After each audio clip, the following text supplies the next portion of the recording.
Hey guys, this is a video I've kind of wanted to make for a while now, but it's kind of more prominent. It's more apt to do it right now since I'm not doing well health-wise. Something I want to talk about, A, to spread awareness, B, to help people that are going through the same thing, and C, just to talk about it a bit more and, yeah, I guess make it more of a known thing, or if you're, struggling with things like that, what I have, if I can give you any advice or tips and things like that. This has not been a very succinct or comprehensive opening. I'm jumping straight in. I have a lifelong disease called Crohn's disease. It is inflammation of my entire digestive system. Crohn's disease can manifest itself in a couple of different ways. And then there's also something called ulcerative colitis, which is kind of similar but different, with ulcers in your intestines, which I also have, but I don't have ulcerative colitis because that affects a different part. If you have Crohn's disease, then you know it can be extremely painful. There's loads of different ways it can cause problems for you and things like that.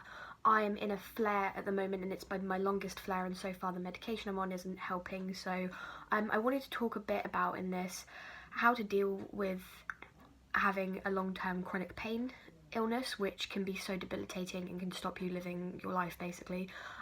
How to sort of deal with it in everyday life and how to manage pain, and I want to talk a bit about the medication I'm on and side effects and different options, and maybe explain a bit about, you know, why it needs more research and things, and talk a bit about living with a really debilitating lifelong illness to people that maybe don't have it, to help them understand. Because something that I have dealt with a lot in my time, especially at university, is people thinking, oh well, you know, you're just a little bit sick, like I think you're being a bit dramatic, or things like that. And I also, like, I know personally I don't really have anyone, like I have a few relatives with it, and I luckily, well, not luckily, my best friend also has Crohn's disease, so I have people to talk to, but I know a lot of people don't, and I've never really had anyone in the media or anything to sort of act as a person that I can look and say, oh, they're still doing things and they have what I have. Or, you know, it's really hard to find role models or to find people that are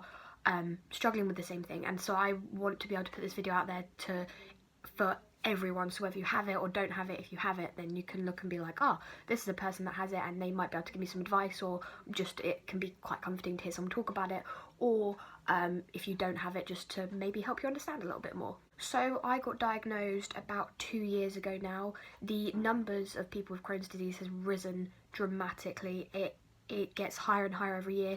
In a class of 7 people in my secondary school, there was 3 of us with Crohn's disease, which is just ridiculous. It's an abnormally high number.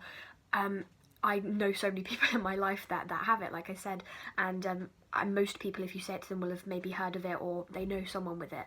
A lot of the time people can confuse it with IBS, which is something completely different and really not the same at all. Crohn's can affect like the bowel area and stuff, but mine primarily affects my whole digestive system and my intestines. There's just constant inflammation there, causes really great amount of pain. Like, I can't describe the pain, but it just hurts everywhere. It feels like the closest thing I've been able to describe the pain is in Stranger Things. I don't know if you've watched it, but when Will has the like dark demon, whatever it is, from the Upside Down inside him, and he's screaming and it feels like everything's burning and stuff. When I watched that, which I recently just binge watched the entire 2 seasons of Stranger Things the other day, I was like, that kind of is a really good visual of what it feels like to be inside my body most of the time. I'm lucky enough to, for the last year of my life, I've been in remission, so I haven't had the chronic pain every day. I get very tired and fatigued, which it's not just being tired, it's like where bones and everything hurts, like I can't physically pick up my mobile phone and things like that. With Crohn's disease, sometimes it can be triggered by foods. They don't know what the cause of it is, yet there isn't currently a cure. Flares are usually tried to be chilled out with steroids or chemo medication. I take a long-term chemo medication, so I take every day. I'm just going to talk to you a little bit about meds quickly because I have lots of them. So every day I take a drug called azathioprine, which is a chemo medication. I'm on 125 milligrams of that. So you get them in boxes like this. Being ill is very expensive because I don't, you have to pay for these drugs, which is stupid because I need them to survive. But yeah, I have to pay for them, so it costs quite a lot of money to get my medication. But I take azathioprine. I take like 125 milligram little tablet, and then 250 milligrams. I'm also on citalopram, but that is for depression because it's an antidepressant, which I take 20 milligrams of, and it's working pretty well at the moment.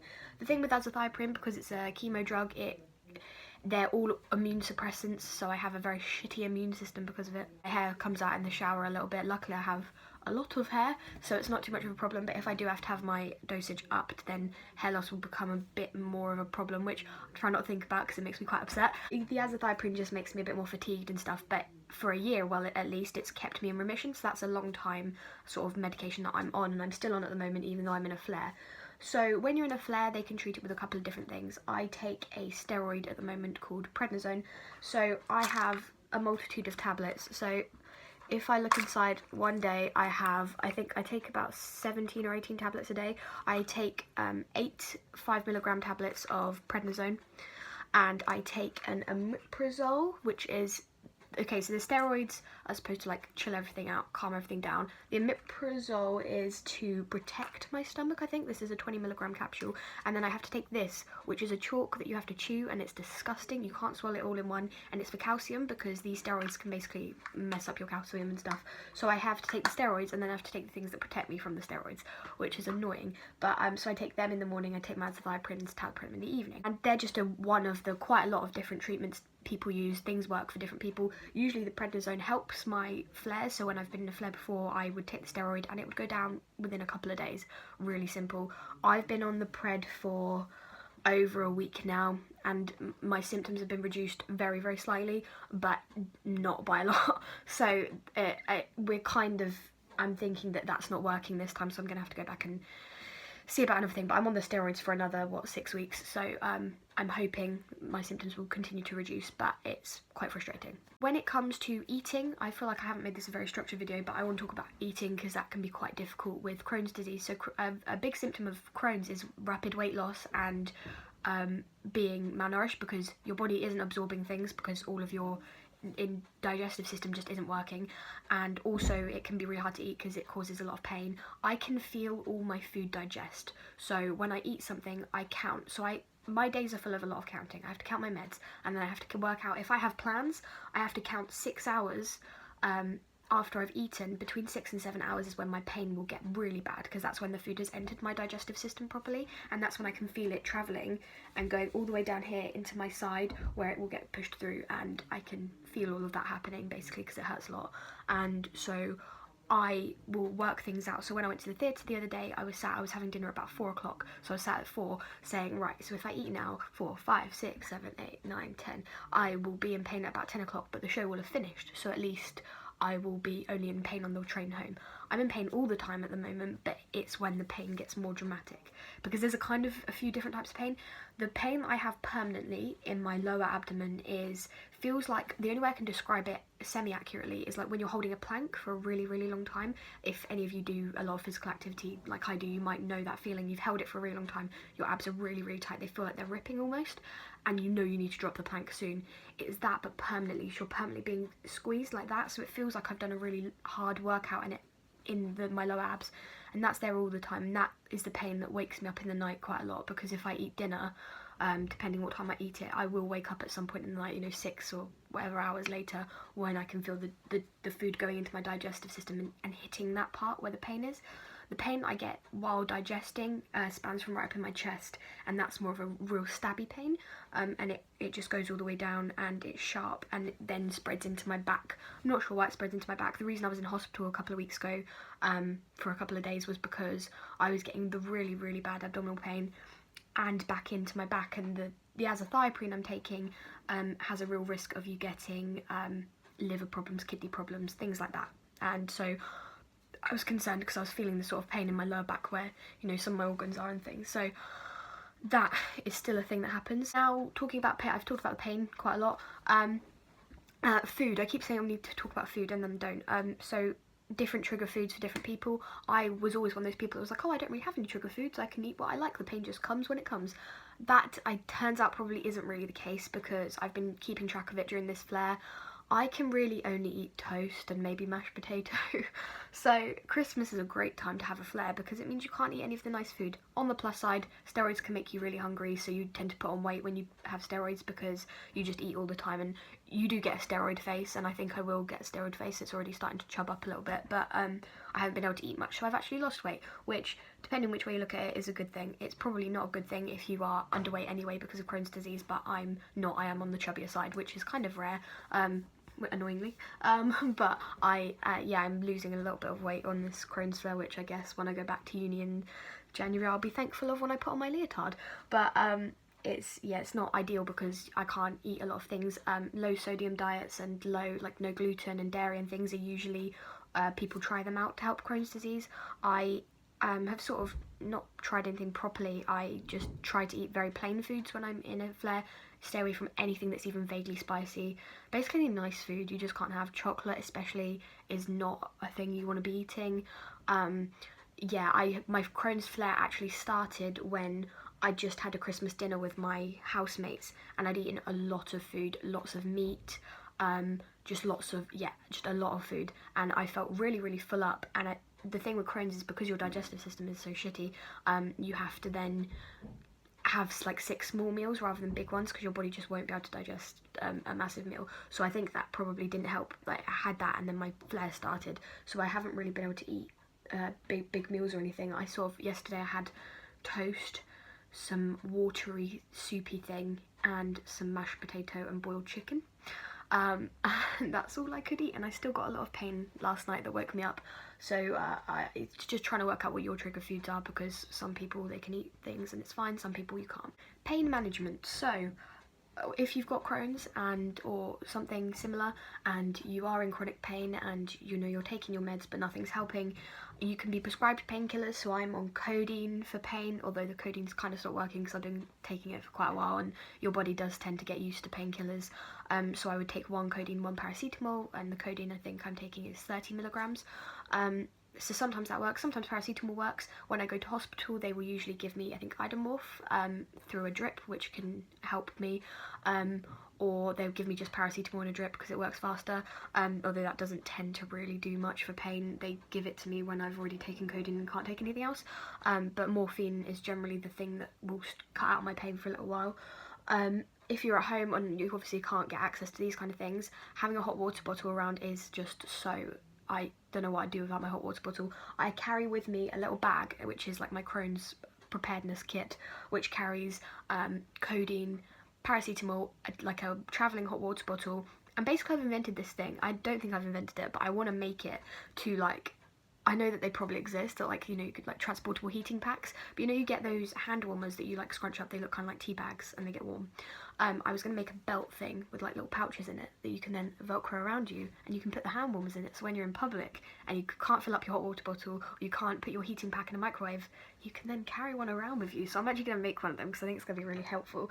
But I have a little fabric like beanie thingy, which you can make them yourself if you don't have the money to go out and buy one. They're kind of cheap anyway, but fill up a sock with rice or oats and tie a little hair bubble around the end of it, put it in the microwave for a minute, and it will hold the heat for a little while, which is really handy if you don't have a hot water bottle, because I've got a hot water bottle, my mini one, which I keep in my little travelling kit. So when I went to stay at my boyfriend's the other day, I had that with me so I could just fill up with hot water. A hot water bottle is probably more practical for travelling around because there's probably more places that you can get access to a hot water rather than a microwave. Keeping on top of being in pain and dealing with the illness all the time mentally can be really difficult. I tend to disassociate a lot, and my depression meds keep me from really feeling any sort of emotions. I'm very much on one level, but it can be really frustrating, especially trying to get other people to understand and to really get how much pain you're in and how limiting it can be. I do a very physical course at university. I'm doing musical theatre, so I'm supposed to be dancing every day and doing lots of fitness, and that can be difficult because people think that you're being lazy or like copping out by not joining in and things like that. And sometimes you just can't get people to understand, and that's fine. It can be frustrating, but it's just one of those things. I try to mentally keep on top of it by thinking about like all of the things that are like the plus sides of it. So a plus side for me, this is going to sound kind of weird, but I get access tickets to theatres because quite often I'll need to be on an end of an aisle or somewhere with more accessible seating if I'm tired, I can't walk upstairs or downstairs, and where I can go to the toilet like quickly if I need to like go and like throw up or deal with pain or something like that. And they're often cheaper seats, so if you do have a lifelong illness, it's worth knowing about access seats, because I went to see Hamilton the other day and the ushers there were amazing. I was outside, and because I'm in a flare, I really couldn't stand up in that queue. I was sort of collapsing against my mum a bit, and my joints were giving me so much pain, and we just said to them, she has access tickets, is there any way we can get her to sit down? And we got the access ushers came out and looked after me. They took me into the foyer before everyone else came in, sat me on a chair, went and got me like a brochure to look at the merch and stuff so I could go up there first and get it all sorted. They took me to my seat, and like it was amazing. I've never had that level of service like before from them. It was actually just insane. They made me so comfortable and just really made sure that like I was okay, which can be really, really nice. And if you do have access needs, like that's just such an amazing part of theatre in London, I think, is that's there for you, is being able to get cheaper and more accessible seating. And some people are like, yeah, but like, you know, you don't have like a fit, like it doesn't look like you have an illness and stuff, and because I get to use like disabled toilets and things like that, people but the invisible illness is sometimes like harder because people don't see it. So I can feel a bit like weird sometimes if I'm having to get access seating and things, and people sort of look at me like, well, she doesn't look like she has a problem or anything, or if I use disabled toilets, but I still am going through the same amount of like so much pain, and it's getting to that point where you don't really care what other people are thinking. Like people can look at you and think, oh, she's just like milking it or doing that, but at the end of the day, I know what kind of pain I'm in. I know that, you know, I wouldn't be using access seating if I didn't need it, because like, you know, it's ridiculous, and I wouldn't be using disabled toilets if I didn't need to use them. And it's just knowing that within yourself, and like if people do make comments to you, just really calmly turning around and saying, I don't have to explain anything to you, I have an invisible illness. You don't even have to say that. Like you don't have to justify yourself to anyone. I know well, it's easier to say rather than like actually do it, because the times I've come out of disabled toilets and people said that you shouldn't be using that, and I've turned around and just said I have Crohn's disease, and they sort of look at you and they're like, oh. And sometimes you do just have to say that. Sometimes you don't have to say anything. Like at the end of the day, it's your thing, and you have to do what you know is going to be best for you. I tend to like not think about it that much. Like it's hard at the moment because like I'm in that hospital, and like it's over Christmas, which is annoying because it's the time I should be resting, and I'm going to go back to uni and be probably in worse shape than I've been, and just like it's not going to be a fun term, I can already tell. And I find it very hard to communicate to people like how bad it is, because I tend to downplay it a lot in my own brain. Sometimes like it's okay to just turn around and be like, actually no, I do have this thing that's really, really shit, and like no one should have to go through it, and there isn't enough research being done into it, and you know, I'm gonna have this forever. Even when you get out of a flare, you know that like, okay, in a couple of months or a couple of years, I'm gonna have another flare, and I'm gonna be in the same amount of pain, and this is gonna be awful. But I've kind of just come to terms with that and said, like, do you know what? There are plus sides to it, you know. Like over Christmas, I'm like, yeah, I can't eat all the nice food, but at least, you know, I won't be crying when I go back to uni because I don't fit in my leotards anymore. You know, I have to try and find those positive things in it that may not be that positive. Like, you know, my hair's like really important to me, so I don't want my chemo medication to be upped because I don't want it to fall out. But if it does, if it ever gets to the stage where it does, I can cut it off and donate it. Like there's plus sides to everything, and even if you look at the plus side and you're like, that's not even really a plus, I just keep thinking about it because that's the only way you can really make everything seem a bit better. I feel like there's like a lot I wanted to say in this, and I don't even know if I've really said it particularly, but I don't really know how best to articulate it. I've wanted to make this video for a while. I just wanted people to know that there is like another person that like has some sort of platform that is willing to talk about it, and if you guys want more videos about it or just anything, like I'm more than happy to talk about it and be open about it, because I know so many people do suffer with it, and it is a horrible, horrible disease, and it's something that there's just not enough research into. They don't know why it happens, they don't know how to cure it, and like it's insane. Like every time someone messages me saying, oh, I have this, or every time I meet someone and they say, oh, I know someone that has it, and like it's just crazy how much of a reach it has. Like I don't know why I have it. It can be genetic. I do have some members of my family that do have it, but they at the end of the day, they just don't know. And this is something I'm going to have forever unless they find a cure, which I'm hoping they do. At some point I may have to have an operation to have some of my intestines removed. I don't know what's going to happen yet. I'm hoping that's not for a long time. I'm hoping I start coming back into remission at some point soon, but if I don't, then I'll just have to find a way to live and not be in remission. I love going out and being with my friends and stuff, but the other night I tried to go on a night out, I had to come home. I feel it can be really hard when you feel like a burden to like all of your family and all your friends, because you're stopping them from having a good time, whatever. But you just need something that I have to keep telling myself is like they all want you to get better, and they don't mind, like it's not, you're not being a burden to them, because like I feel like that all the time. Like my friends were amazing when I was in hospital. Like one of my best friends literally sat next to my bed all night so I didn't have to be there alone. And like my boyfriend, we went to the winter ball and we were there for literally like 45 minutes, and we'd both been looking forward to it for ages. He bought a new suit and I needed to go home, and he was happy to come home with me. Like, people who care about you will do stuff for you, and it's going to be like hard to accept that they want to do it for you, because you just feel like you're being such a pain in the ass. But people want to help you, and like I need to tell myself that more, because I'm always just like, I find it hard to talk to people like and say, oh yeah, no, I'm in this much pain or whatever, because I just feel like people get really bored of hearing about it after a while. Like at first everyone's like, oh my god, are you okay? And then after like, you know, a month, people are like, oh my god, she's playing the Crohn's card again. I don't really have anything else to say, I guess. This has been a long enough video as it is. I look like a mess because I need to go and like get in the shower, and I slept with these plaits and stuff, but you know, such is life. Yeah, like I said, I'm more than willing to talk about it if you guys want more information and whatnot, and keep leaving me video suggestions. I want to post more, and I want to talk a bit more about this sort of personal stuff, because like, yeah, I don't know, it's just helpful, I guess. Thank you guys, and if you're new around here, subscribe. I usually make Harry Potter themed videos and stuff, but this is different. I want to make some more making tea videos and stuff, because I miss doing those kind of chatty ones. But yes, I will see you guys next time. Have a lovely, lovely Christmas, and I will see you guys pretty soon, because I've got hauls and things to post. Bye.